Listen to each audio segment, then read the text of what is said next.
इकडे महेंद्र हाताचा घुटना मान्यवरती ठेवलेला अग्नि शिवमोड मध्ये पैलवान सदगीर पैलवान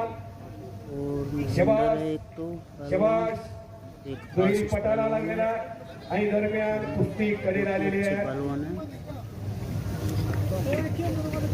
आता थोडीशी ग्रीप शबाश इकडं माऊली आणि सदगीर कलाकारी कुस्ती आणा इकडं महेंद्र गायकवाड बाहुबली काहीतरी करण्याचा मनसुबा हाताचा नवनर पकडलेला 80 किलो वजन असताना 140 किलोचा आव्हान पेलवण्याची ताकद या मनगटात होती. ते रावसाहेब मगराचं निमगाव ज्ञान म्हणलं तर ज्ञानबा और ये पहलवान आशीष जीत गया। महेंद्र को हरा लिया इसने।